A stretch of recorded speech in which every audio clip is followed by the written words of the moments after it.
Y bienvenidos. Muchas gracias por acompañarnos en este espacio con ZD Magazine que van a poder ver cada viernes en Canal 43 a partir de las 6 de la tarde y también los diferentes espacios de este programa en nuestras redes sociales y también a través de nuestra página web. Esperamos que los contenidos que les vamos a ofrecer hoy sean de su agrado. Hoy vamos a hablar de un tema muy importante para nuestra sociedad y que nos afecta a todos de una u otra manera. Hoy hablaremos del tabaquismo y para hablar de este tema vamos a tener a una psicóloga experta en este asunto como es Olivia Moyano. En la segunda parte de este espacio hablaremos con un escritor, con Paco Gil Mora, que presenta el día 18 de marzo en el Cibima su cuarto libro. Tendremos la oportunidad de hablar del carnavales. Este fin de semana se celebran los carnavales en nuestra localidad. Por eso vamos a tener con nosotros a la delegada de Cultura del Ayuntamiento de Manilva, Alba Jiménez. Y para finalizar, hemos preparado un pequeño reportaje sobre un negocio que ha abierto recientemente en nuestro municipio, Namar Nails and Beauty. Esos serán los contenidos de este Concepta de Magazine. Y lo primero que vamos a hacer, por supuesto, es empezar con el tabaquismo y para ello tenemos que saludar a nuestra invitada de hoy. Olivia, muchísimas gracias por estar con nosotros. Hola, buenas tardes. Bueno, la verdad es que estamos hablando de un tema muy serio. El tabaquismo es uno de los grandes problemas de la sanidad pública española. Así es, uno de los principales, junto al tema de la obesidad y el sobrepeso, un principal problema de salud pública ya hace bastante tiempo, y es que el tabaquismo es una enfermedad, es una enfermedad adictiva, crónica y tendente a la recaída, la recidiva que llamamos, y provoca mucho daño en la salud y está relacionado con muchas enfermedades conocidas como son el cáncer, enfermedades respiratorias como la enfermedad pulmonar obstructiva crónica, enfermedades cardíacas y otras muchas más que viene a complicar como la diabetes, la hipertensión, todo lo que es relacionado con la piel también, con el estómago. Entonces el tabaco es un tóxico muy potente y se mantiene el consumo porque es una droga, pero sobre todo genera una enfermedad que es una enfermedad adictiva y así lo recogen los manuales de diagnóstico. Pero es curioso que en la sociedad hace unos años era como un tema candente, muy público, desde que se tomaron las medidas para que la gente no fume en el interior. Parece que como que nos hemos olvidado un poquito de que el tabaquismo sigue estando ahí, ¿no?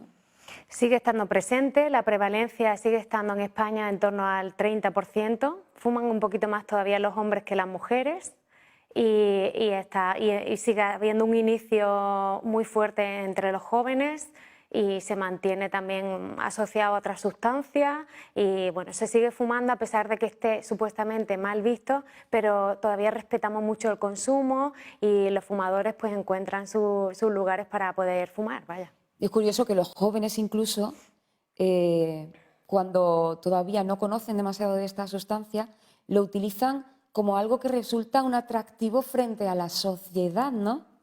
Sí, de hecho el inicio sigue siendo algo prohibido porque cuando tenemos el inicio del consumo de tabaco suele estar en la adolescencia, aunque haya personas que empiecen más tarde, pero está entre los 13, 14 años el inicio, aunque hay unas primeras pruebas a los 12 años, a los 11 años, que es alarmante, pero así es. Y ellos lo que hacen es verlo como algo de riesgo, prohibido, porque a esas edades tu cerebro te pone a prueba y busca ese tipo de retos. Entonces es muy llamativo y engancha casi desde el principio, desde los primeros consumos. ¿Hay permisividad por los padres o demasiada laxitud en este asunto? Bueno, yo creo que hay desconocimiento y hay quizás una comunicación ineficaz, ¿no? Y bueno, y la etapa de la adolescencia, que es otro tema que hay que hablar en otro programa porque eso requiere mucho... La rebeldía de la adolescencia. Mucho, claro, es una etapa de la vida en la que se producen un montón de cambios, entonces los padres podemos estar ahí, pero no siempre llegamos a todo y la influencia va a estar mucho en el entorno del niño o del adolescente en este caso. Hemos dicho que es una sustancia adictiva. Hemos dicho que produce diferentes enfermedades, que luego vamos a ampliar esta información, pero ¿cómo se produce a nivel neurológico para que lleguemos a este tipo de adicción? Cuando una persona consume o le da una calada a un cigarrillo, se produce una estimulación en el núcleo accumbens, que es un núcleo del cerebro que viene a explicar el refuerzo. O sea, cuando nosotros sentimos placer o refuerzo por algo, hay una estimulación de este núcleo, ¿no? La nicotina es algo que genera ese refuerzo y que está presente de forma natural en una planta. Nosotros llevamos receptores nicotinérgicos en nuestro cerebro, en nuestras neuronas, fumemos o no fumemos, o sea que esto está como preparado. El problema del tabaquismo no es solamente la nicotina, el problema del tabaquismo es también el resto de sustancias que se le añaden al tabaco. Entonces el mecanismo es como el de otra droga. Lo que pasa es que no solamente se habla en este caso de una dependencia fisiológica, en el caso del tabaquismo, igual que en otras, se habla de una dependencia social, una dependencia psicológica y una dependencia fisiológica o física en este caso. Es curioso que hace unos días, hablando con una persona que tiene ya 75 años, creo que me dijo, que había intentado quitarse del tabaco como 200 veces. Me dijo, ya lo he dado por imposible. No puedo quitarme del tabaco, es lo único que me ha ganado en esta vida. Y, sin embargo, yo creo que sí que hay fórmulas, ¿no?, para poder salir. Ahora vamos a enumerarlas de todas formas a lo largo de este programa. Claro que sí, que habría que preguntarle a este señor, a esta señora, que cómo lo ha intentado y si ha intentado dejar de fumar con ayuda y qué ha hecho, sobre todo qué ha hecho para dejar de fumar. La gran mayoría de los fumadores que lo dejan por su cuenta, que esto es un dato muy interesante, pero hay otras personas que no hace falta tenerlo muy difícil, siempre viene bien una ayuda, ¿no? Entonces habría que saber en qué momento. Y luego las personas que lo intentan muchas veces siempre piensan que no pueden dejar de fumar, que lo han demostrado, pero es verdad que hay un estudio que demuestra que precisamente que cuantos más intentos previos de dejar de fumar hayas hecho, más probabilidades de éxito tienes. Eso hay que saberlo. Hay que tenerlo en cuenta. Es verdad que hablamos de las consecuencias que puede tener las personas adultas, que ahora las vamos a hablar también, pero tenemos que tener en cuenta que los adolescentes están creciendo, se están formando a las edades en las que empiezan a fumar. Me imagino que para ellos las consecuencias son aún mayores. Cuanto antes se inicie en el consumo de tabaco, peores consecuencias tiene para el organismo y para tu vida. Es decir, si, como tú bien dices, hay unas células que están todavía creciendo, formándose y está metiendo ese tóxico tan potente, pues efectivamente va a generar no solamente más dependencia de todo tipo, psicológica, social y física, sobre todo física, sino que también va a generar un daño en el organismo irreparable prácticamente, ¿no? Aunque ya hemos visto que el cuerpo es muy agradecido y al cabo de los años pues se va viendo cómo se van reduciendo las probabilidades de padecer enfermedades y el cuerpo se va limpiando y en fin, pero aún así pues es un marcaje desde el inicio muy potente que a la persona le va a costar mucho más posiblemente dejar de fumar. Y no sé si afecta a nivel cognitivo, neurológico, cuando una persona empieza a fumar muy pronto. Hay drogas que sabemos que sí, que inciden en esto, como la marihuana, por ejemplo. No sé si el tabaco tiene algo que ver.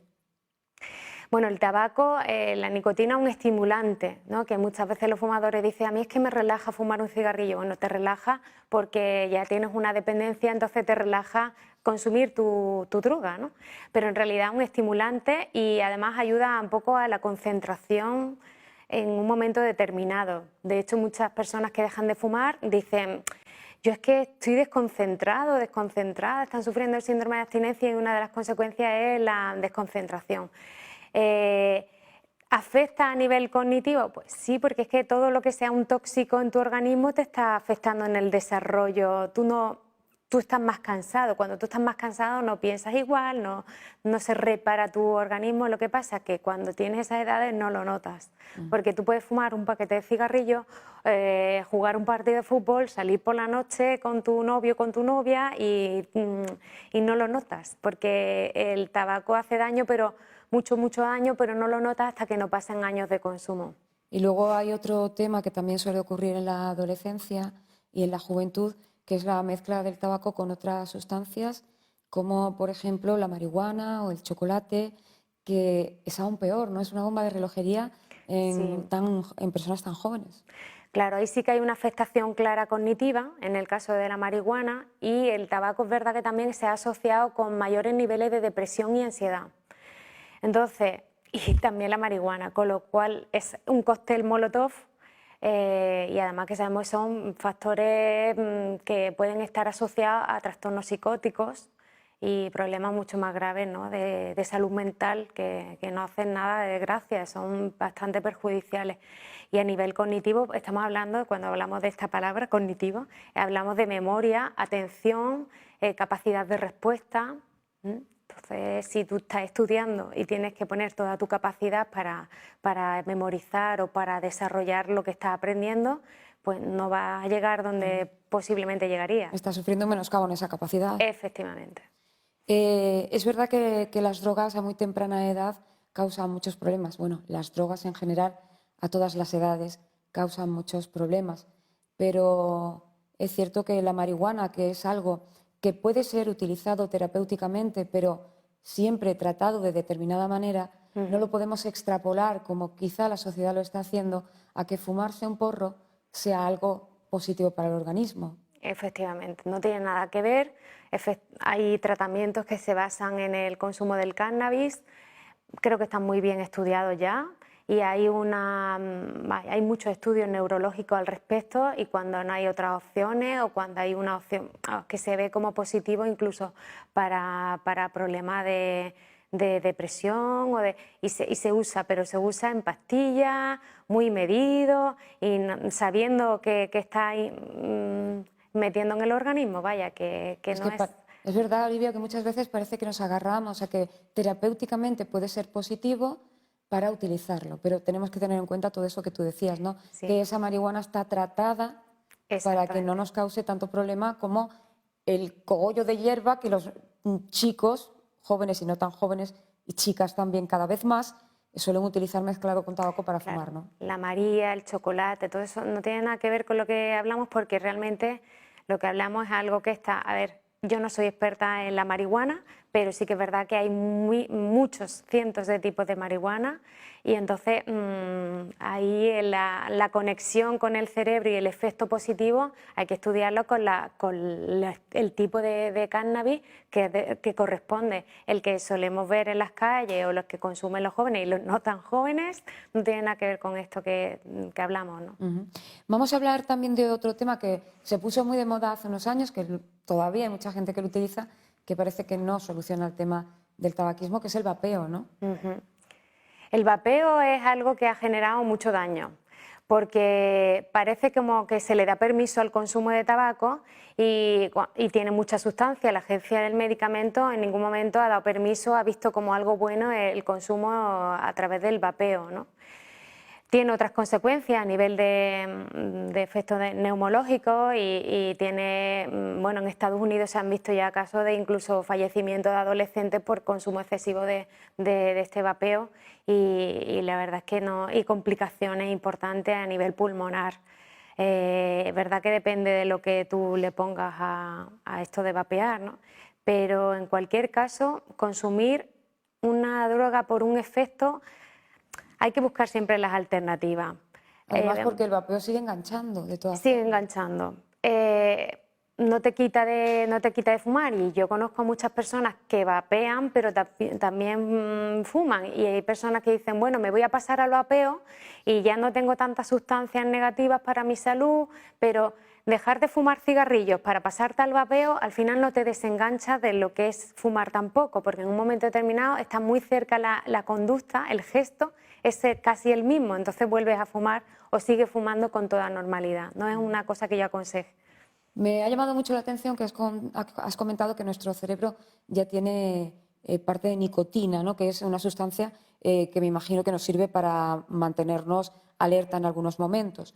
No lo sé, te lo pregunto porque tú eres experta en este tema, pero el tabaco tiene otras sustancias como el alquitrán y otros que son los que verdaderamente nos afectan. ¿La nicotina nos engancha y el resto de sustancias nos destrozan el organismo? Sí, sí. Así tal cual. A ver, lo que tenemos en el cerebro son receptores nicotinérgicos. no nicotina. Entonces, es curioso saber que nuestro cerebro ya está preparado para consumir nicotina, ¿no? Porque está en el ambiente, hay en una planta, y entonces si tomáramos esa planta vamos a recepcionar ese efecto que tiene la planta, pero no tiene receptores para el alquitrán ni para... Entonces sí, tiene alquitrán, tiene monóxido de carbono, tiene quita esmalte, mata ratas y de todo tipo, amoníaco, que además el amoníaco acelera el envío de la nicotina al cerebro, creando mayor adicción, es más potente la dependencia. Entonces son miles de sustancias que van a hacer que bueno, y el alquitrán pues conocido, ¿no? Todos los fumadores que lleven fumando un tiempo y fumen un paquete o prácticamente, pues tienen como al año 3/4 litros de alquitrán rociados en sus vías respiratorias y pulmones. Se ve en la autopsia, se ve claramente, se puede pasar el dedo, esto es muy... ¿Cuáles son los primeros síntomas que empieza a notar un fumador cuando ya lleva cierto tiempo fumando?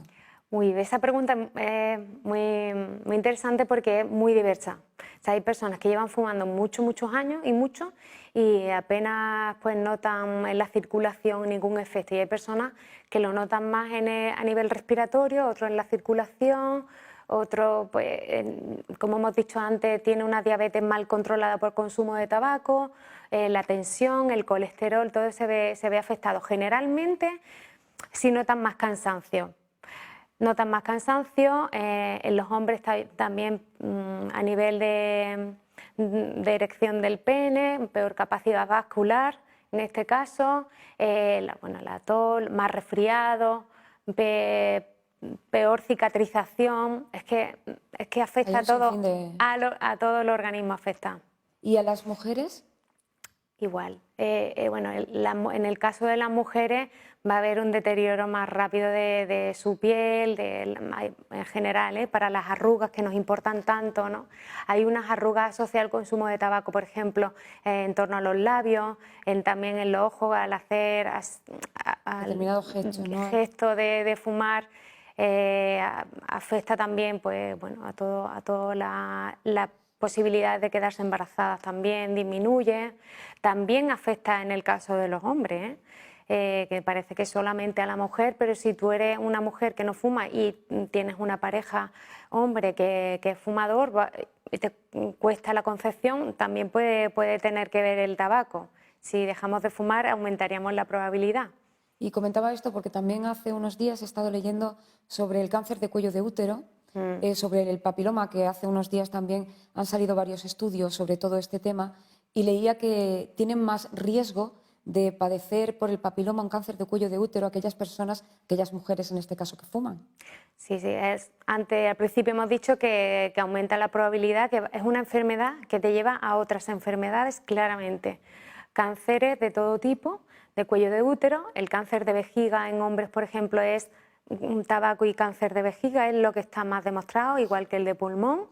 Entonces, es como comprar papeletas. O sea, tú eres fumador, pues vas a tener más probabilidad en el caso de las mujeres, pues de cáncer de mama, de cáncer de cuello de útero, y de hombre igual de vejiga, de cáncer de pulmón, y todo eso ¿Sigue habiendo más incidencia de cáncer de pulmón en los hombres con hábito tabáquico que en las mujeres que también fuman?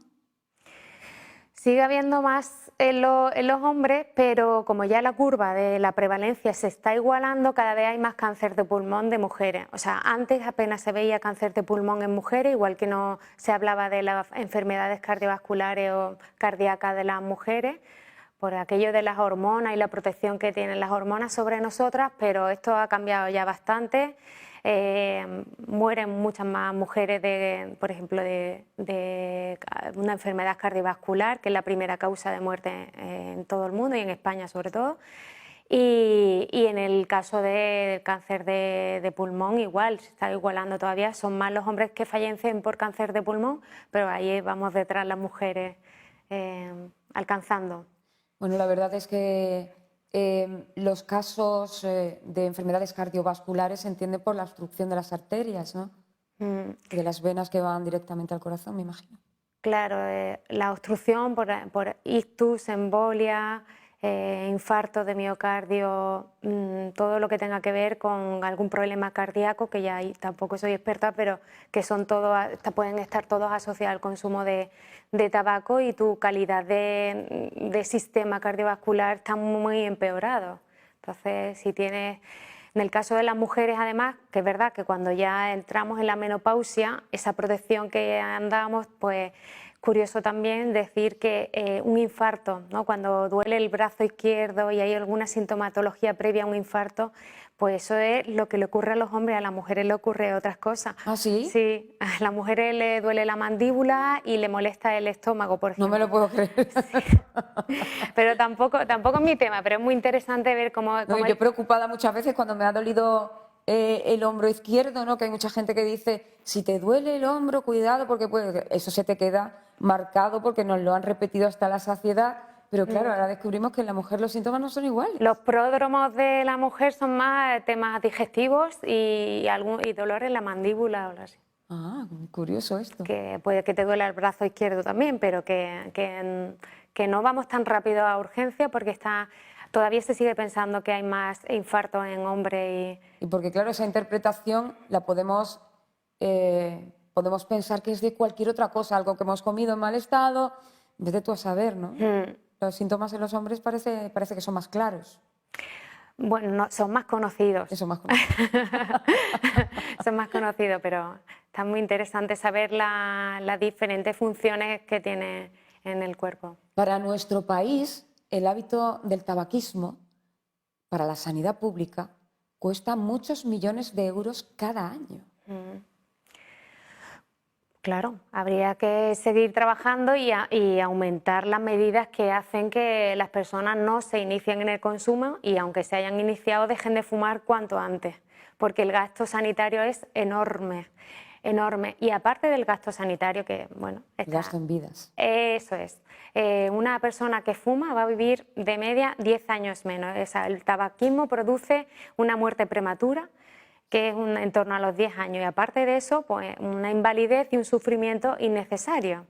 Entonces eso es muy interesante saberlo porque, bueno, tú cómo quieres vivir, y a mí esto de vivir más años o menos puede resultarme que no es interesante, ¿no? Yo quiero, pero la calidad de vida sí. Y ahora tenemos una pirámide de población cada vez pues más invertida, en el que hay más población mayor, y tenemos enfermedades crónicas que han ido cambiando porque durante mucho más tiempo mantenemos esas enfermedades crónicas bien cuidadas, entre comillas, pero realmente a todos nos interesa y nos importa tener una calidad de vida a una cierta edad, seguir teniendo calidad de vida, ¿no? Porque vas a estar mal, pues no te interesa tanto estar así. Pero lo que estábamos hablando era que tu calidad de vida depende de eso, ¿no? De que tú te mantengas bien. Entonces, si tú eres fumador, tu calidad de vida, por mucho que tú creas que te conozco a alguien con 80 años que ha fumado toda la vida, sí, pues si no hubiera fumado, ese hombre todavía iba al campo, cogía el coche y otras cuantas cosas más. Se deterioraba a sí mismo. ¿Se hacen suficientes acciones en la sanidad pública para que los pacientes que quieren dejar de fumar efectivamente puedan hacerlo? ¿O habría que invertir más en ello?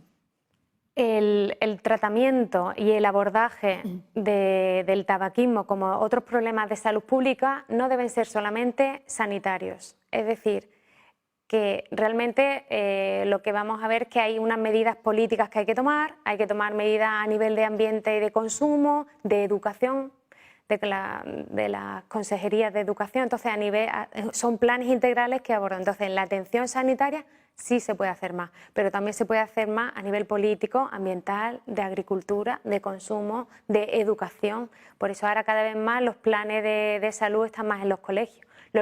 Cuando antes los lideraban más sanidad, los están empezando a liderar ya más las consejerías de educación. Cuando una persona decide dejar de fumar, hay veces que busca ayuda, la mayoría de las veces, en el ámbito privado. Tú tienes una consulta que se llama la Consulta de Olivia, que está en Pueblo Nuevo de Guadiaro, y sé que tú eres experta en ayudar a las personas que tienen esta enfermedad, vamos a llamarla así, porque es una adicción, a poder dejarlo. ¿Cuál es tu forma de trabajar con estas personas?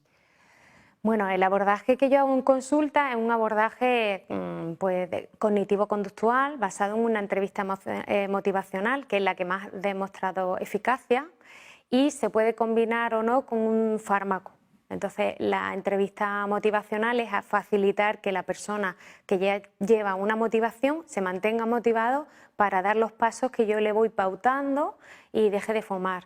Se elige una fecha para dejar de fumar y en función de esa fecha, ese día D que llamamos, pues se dan una serie de pautas de descondicionamiento para que la persona ya deje de fumar de la misma forma mientras todavía consume cigarrillo hasta esa fecha y se va disminuyendo el consumo, una reducción gradual de nicotina.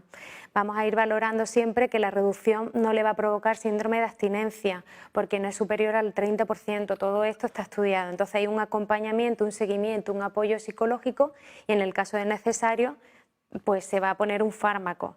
El fármaco que puede estar prescrito por un facultativo, por un médico o puede ser de dispensación en farmacia como son las terapias sustitutivas de nicotina. Que están funcionando porque se ha demostrado que funcionan, Sí, ¿no? sí. Mucha gente acude a la farmacia a comprarse algo para dejar de fumar. No le funciona. Yo recomiendo que haya la misma industria farmacéutica recomienda que haya siempre un seguimiento y un apoyo sanitario, un apoyo psicológico para conseguirlo, para tener más probabilidades de conseguirlo. ¿En cuánto tiempo puede una persona dejar de fumar? Pues ya, puede dejarlo de golpe. O Sí, puede pero- dejarlo.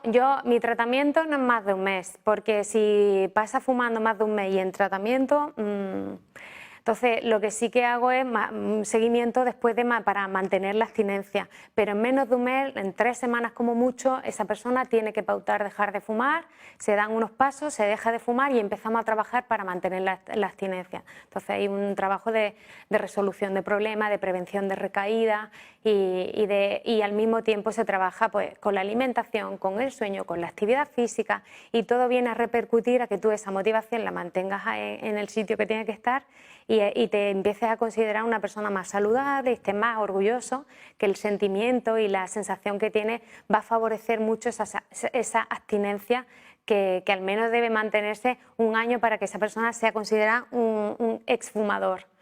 Hay una cosa que es muy curiosa y es que hay gente que dice, bueno, es que yo llevo fumando 30 años y ya da igual. Y no da igual, No. porque se mejora mucho una vez que se deja de fumar. Sí, sí. No, lo que va a encontrar un fumador cuando deja de fumar es mayor capacidad respiratoria, va a sentir que tiene más fuerza en los músculos porque el oxígeno le llega mejor a todo el organismo, va a descansar mejor, va a limpiar su organismo, va a tener su piel más limpia, más clara, más brillante y va a empezar a disminuir las probabilidades de padecer esas enfermedades que dijimos al principio, ¿no? Este tipo de cáncer, enfermedades pulmonares, enfermedades cardíacas. Y va a regular mejor su diabetes, hipertensión, colesterol. ¿En cuánto tiempo se empiezan a notar los cambios en la salud?